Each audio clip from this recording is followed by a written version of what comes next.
లేకపోతే నా సంబంధం ఉన్న 50 మంది బయ్యర్లకి వాళ్ళందరికీ కూడా నా హృదయపూర్వక ధన్యవాదాలు, అభినందనలు తెలియజేస్తాను. నేను ప్రీ రిలీజ్ ఫంక్షన్లో కోరుకున్నాను, అన్ని సినిమాలు బాగా ఆడాలి, అన్ని సినిమాలు కళకళలాడుతుండాలి, థియేటర్లకి జనం రావాలి అని అన్నందుకు నేను ఆ కోరిక మన్నించి ఏదో ఒకటి సినిమా అర సినిమా కొంచెం అటు ఇటుగా ఉన్నా సరే దాదాపుగా అన్ని సినిమాలు ఈ సంక్రాంతిలో ప్రజలు ఆదరించారు, వాళ్ళన్నిటికీ సక్సెస్ కలగజేశారు. అవన్నీ కూడా మంచి ఆయా రేంజుల్లో వాళ్ళకి ఆ హీరోలకి ఆ నిర్మాతలకి ఆ ప్రొడ్యూసర్లకి డైరెక్టర్లకి వాళ్ళందరూ కూడా అలాగే ఈ సక్సెస్ దొరికేందుకు ఇది వెరీ గుడ్ సంక్రాంతి, జీవితంలో మర్చిపోలేని సంక్రాంతి. ముఖ్యంగా ఏంది వెంకీ సంక్రాంతి అంటే అదిరిపోద్ది సంక్రాంతి చూస్తావు అన్నట్లుగా అదే చూసాము, అదే అదిరిపోయింది సంక్రాంతి. Thank you. అండ్ ఇక ఈ సినిమాకు సంబంధించిన నా మిత్రుడు, నా సోదర సమానుడు, నా ఫ్యామిలీ ఫ్రెండ్, అన్ని రకాలుగా నా మంచి కోరుకునేవాడు, అతని శ్రేయోభిలాషిగా నేను. అలాంటి వెంకీ సినిమాలో ఉండాలని కోరుకున్నది నేను, అది కోరుకున్నందుకు ఉండేలా చేసినటువంటి అనిల్కి, ఆ తర్వాత 4-5 రోజులు 7-8 రోజులు ఎన్ని రోజులు కానీ ప్రతిరోజు నవ్వులు సెట్లో తమాషాలు అసలు ఎంత అంటే అంత ఇంత కాదు. అండ్ యంగ్స్టర్స్ ఫీల్ అవుతారు, టీనేజ్ బాయ్స్ అలా ఫీల్ అయిపోయి ఇద్దరం. ఆహా ఓ యా ఇదే అల్లరి ఇదే రకంగా ఉంటుండేది. అందుకని ఆ సినిమాలో అప్పటిదాకా ఏముండదండి, చిరాగా ఉంటాడు. టేక్ అనగానే ఆ హుషారు ఎక్కడి నుంచి వస్తావు అంటే ఇలా అసలు అంతా ఇదే కాదు.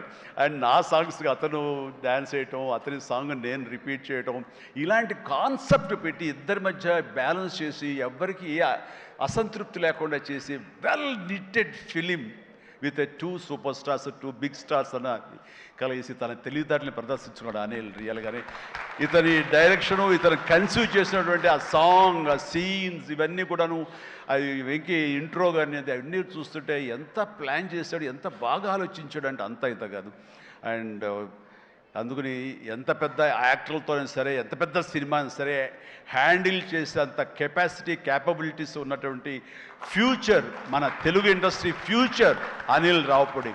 అండ్ అనిల్ రావుపూడి నాతో సినిమా మళ్ళీ చేస్తావా లేదా అది నీ ఇష్టం, అది అందుకనే కారు వచ్చేసింది ఇంకెందుకులే అనుకోవచ్చు, నువ్వు పని అయిపోయిందని. లేకపోతే చెప్పు హెలికాప్టర్ ఇస్తావు, చెప్పు మళ్ళీ చేస్తానంటావు. కాబట్టి అది కాదు, కానీ నిజంగానే నాకైతే ఇమ్మీడియట్గా మరొక సక్సెస్, ఇంకో షూటింగ్ కావాలి, మరొక సినిమా కావాలి కాదు, కానీ ఈ సినిమా చేస్తున్నప్పుడు ఎక్స్పీరియన్స్ ఉంది, అది మాత్రం నిజంగా మళ్ళీ ఎంజాయ్ చేయాలని నేను కోరుకుంటున్నాను, వెంకీ లాంటి మనిషి కోరుకుంటున్నాడు.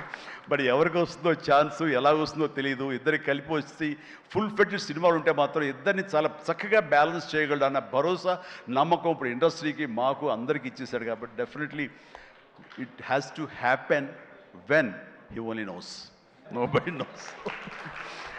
అండ్ ఇక సుష్మిత ముందు సాహు గురించి చెప్పాలి.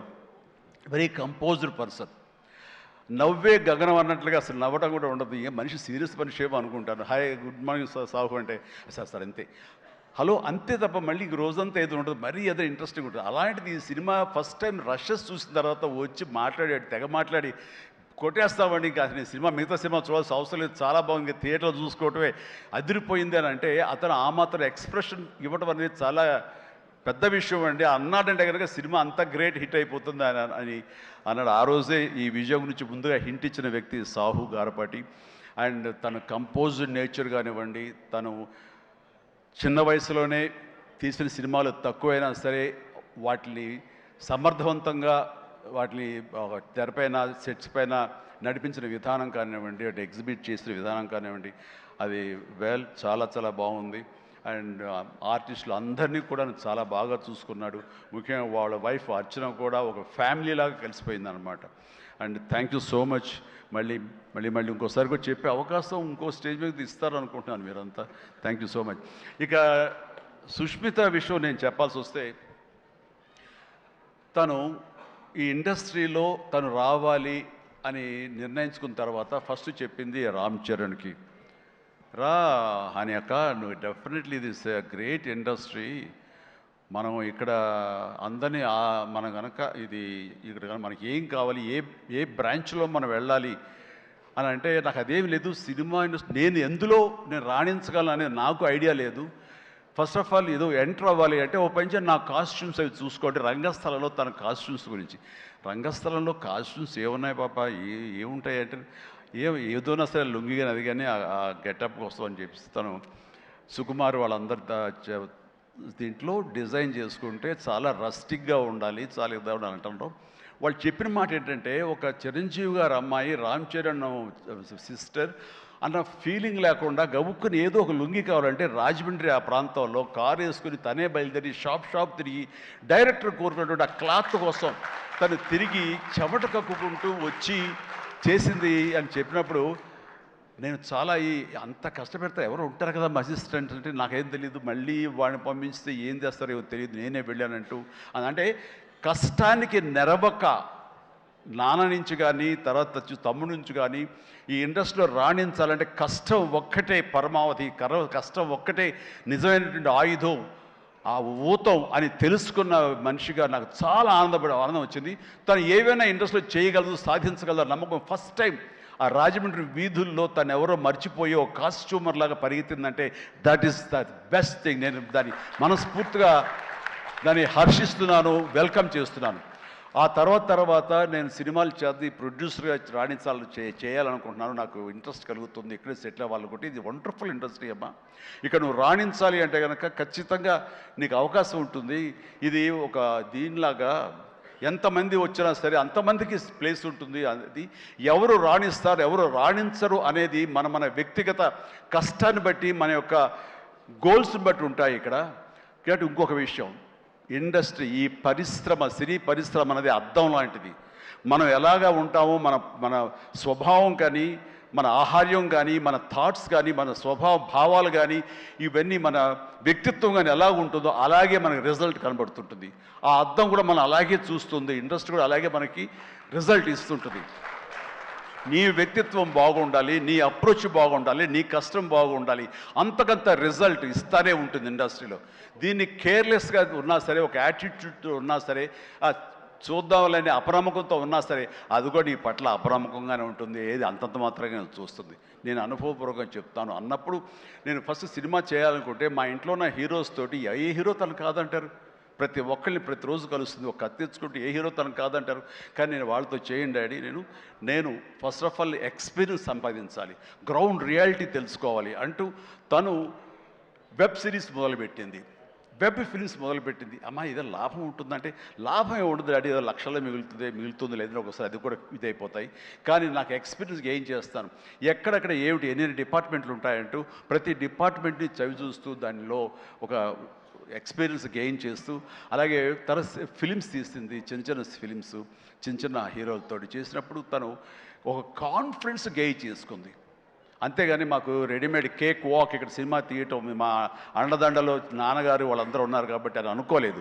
అలాగే ఎవరితోటో నువ్వు పార్ట్నర్షిప్ తోటి నాతో సినిమా చేయమంటే వాళ్ళు అన్నారు, అయ్యో అమ్మ నువ్వేమి పెట్టక్కల, నువ్వేమి రావక్కర్లేదు, సినిమా మేము చేసేస్తాము, నీ పేరు వేసేస్తాము, లాస్ట్కి వచ్చేసరికి ఇదిగో ఇంత డబ్బుని ఇచ్చేస్తామా, ఏం వర్రీ అవ్వకమ్మా అంటే అస్సలు నాకు వద్దుడని నేను వెళ్తే సినిమా చేయను, అందుకు అది బ్యానర్ పేరు నేను చెప్పను అనేసరికి అలాగే ఏమంటే కాదండి నాకు ఎక్స్పీరియన్స్ కావాలి, నేను పని చేయాలి, నేను డబ్బు పెట్టుబడి పెట్టాలి, పెట్టిన తర్వాత మంచి వచ్చాడో వచ్చే ప్రతి పైసాకి నేను తినడానికి నేను అనుభవించడానికి నాకు అర్హత ఉంటుంది కాబట్టి నేను చస్తే ఆ సినిమా చేయండి, ఆ సినిమా క్యాన్సిల్ చేసుకుంది.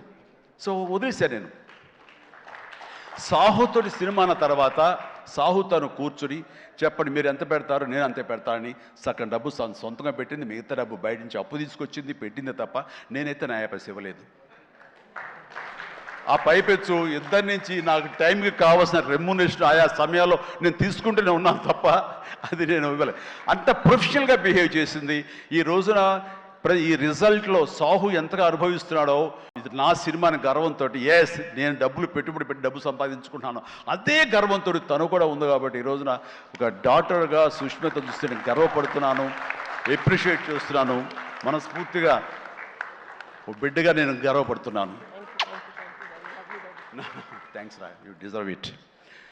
సో అట్లాగా బిడ్డలు ఈ ఇండస్ట్రీలో రాణించాలి అంటే నిజంగా ప్రతి వాళ్ళు అది ఏ బిడ్డ అయినా అవని, ఆడబిడ్డ అవని, మగబిడ్డ అవని ఇండస్ట్రీలో రాణించాలి అంటే కనుక ఖచ్చితంగా ఎంకరేజ్ చేయాలి ప్రతి. ఇది గొప్ప ఇండస్ట్రీ అండి. ఇక్కడ ఎవరైనా రాణించలేదు, ఇక్కడ ఏదైనా నెగిటివ్ పీపుల్ ఉన్నారు, ఇక్కడ మాకు ఇలాంటి బిట్టర్ ఎక్స్పీరియన్స్ జరిగి అంటే కనుక అది నీ తప్పిదం అవుతుందని నేను అనుకున్న ప్రకారంగా నేను నమ్ముతున్నాను. నువ్వు స్ట్రిక్ట్గా ఉండి సీరియస్గా ఉంటే కనుక ఏ ఒక్కటి అడ్వాంటేజ్ తీసుకోవడానికి ప్రయత్నించారు, ఎలాంటి ఏదంటే క్యాస్ట్ కావచ్చు అలాంటివి ఏమి ఉండవండి. నీ బిహేవియర్ బట్టి ఉంటుంది. మీకుండే అభద్రతా భావంతో ఏమో అలాగేలా ఉండాలేమో అని ఉండకూడదు. ఎస్, నువ్వు ప్రొఫెషనల్గా ఉండు, అవతల కూడా ప్రొఫెషనల్గా ఉంటారు. ఈ ఇండస్ట్రీ అనేది ఒక అద్దం లాంటిది. నువ్వేమి ఇస్తావు తిరిగి నీకు అదే వస్తుంది. కాబట్టి ప్రతి ఒక్కరికి ధైర్యంగా పరిశ్రమకు రావాలి అనుకుంటే కనుక కృత నిశ్చయంతో, దృఢ సంకల్పంతో, హార్డ్ వర్క్ని ఆసరాగా తీసుకుని రండి. ఇది గొప్ప ఇండస్ట్రీ. మీరు అందరూ రాణిస్తారు, చేస్తారు. అది ఆడబిడ్డలు కానివ్వండి, మగవాళ్ళు కానివ్వండి, ఎవరైనా సరే.